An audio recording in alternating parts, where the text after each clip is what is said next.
Hello and welcome to another video. In today's video we're going to have a look at this Philips N5846 computer coded search high fidelity cassette deck from Philips. This has been the greatest, most expensive probably deck from Philips. Philips made a 3-head deck much later, in a time where 3-head decks were not that expensive and that great, but the time this deck was made, 3 heads were very expensive. However, this is a 2-head deck, but it has many sophistications and it can be considered a very unique and quite expensive deck. We'll take a look at the features later. We'll go to see the internals because they are quite beautiful, and we can see that this deck is quite expensive in its building. There are many boards that can be removed, like this one can be removed and easily inserted. There are many other boards this way, this one and these two, but they are holded somehow, and these little boards which are probably the playback and the recording Dolby circuits, and this one is also able to be removed if you take apart this plastic holder subchassis. This was quite expensive building. There wasn't much engineering made to shrink the circuits and many boards, and they have some uncommon components, like there are many coils. Probably this is some kind of bias. This is might be the bias circuit. This is maybe the recording circuit. You can see also that the transformer is shielded behind this shield. This is the motor control, or maybe the logic board, I don't know. No, that must be the motor control. And here we can see also the front panel circuits. There are the knobs for volumes and mixing, and these are the boommeters here. Okay, so going to the mechanism itself, it's quite big. I've seen bigger and heavier, but in brands like Tandberg or Reeboks, but this is also a great and quite heavy machinery. You can see the direct drive motor for the capstan. It has a unique shape. I haven't seen direct drive motors shielded like that or enclosured like that. You can see there are two big solenoids, one at the bottom and one on the top, and all these Philips decks, or many Philips decks, have the same gear deterioration problem, and you can still see there some part has broken and has gone there. That's the gear. All these decks need new gears, and the gear itself, you can see probably let me focus here. You can see the broken gear. You can see the shaft right there. There it is. And this is a plastic part that breaks easily over the time and ruins the deck. This deck needs that fixing.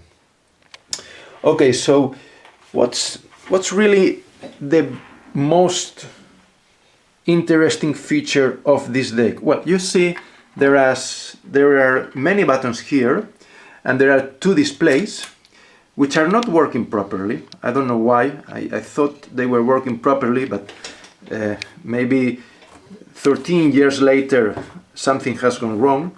So there are two displays and there are many buttons, and you can see that it's computer coded search.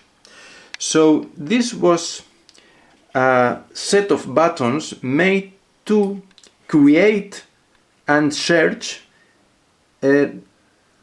different points in the tape, different moments, different times in a tape.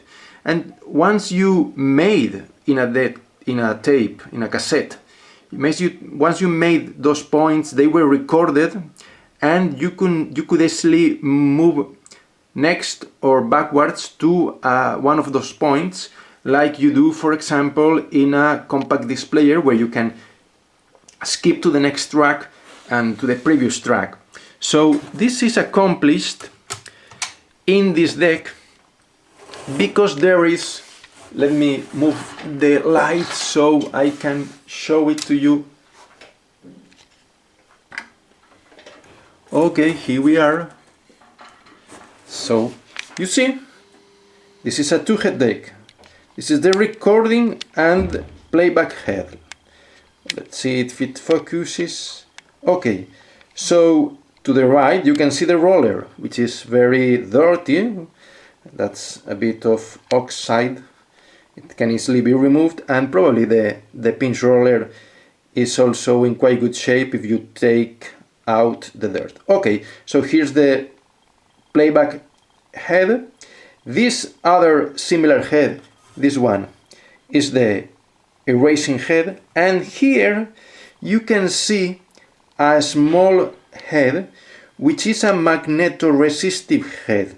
It's a type of head which uses different physical properties to record and to read the tape.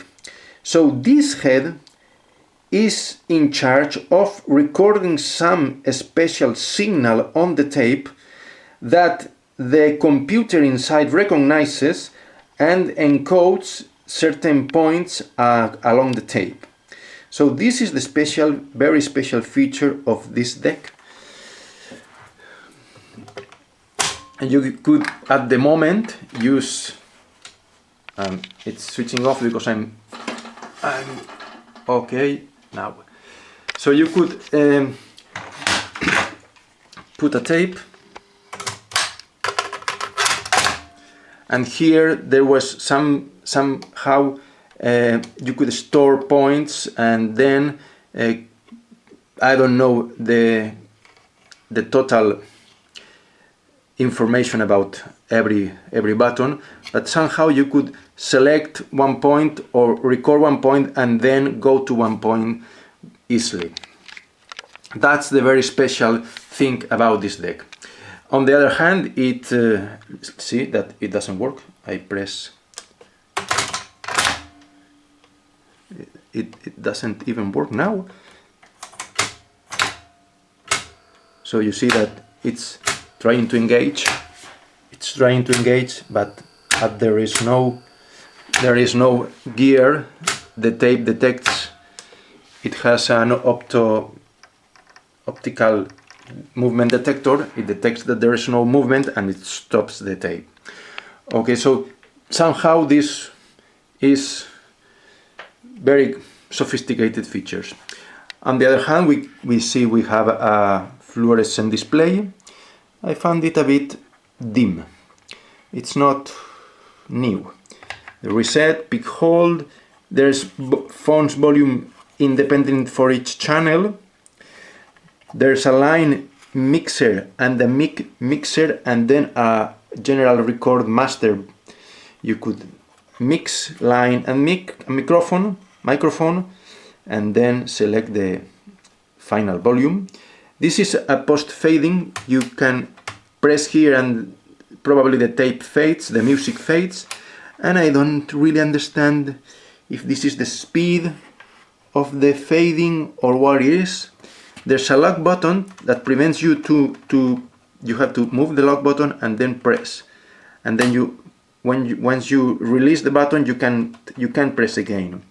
You could select all types of tapes for the record, you don't have bias control, but you still can select which bias to apply when recording and also which equalization to make. And see that there are two 17 nanoseconds or microseconds, sorry, because this was for the playback, but to avoid confusion, you could select just ferro, metal, chrome and metal. And metal and chrome are the same, have the same equalization when playback. The difference, the great difference between chromium and metal is only in the recording, and it's in the bias signal, which is much stronger in the metal tape.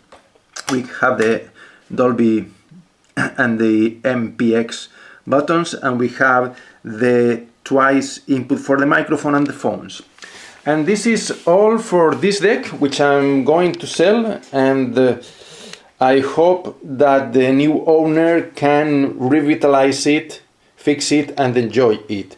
And I forgot to say that it smells terrible. After 13 years, the smell is really nasty. Okay, so that's it.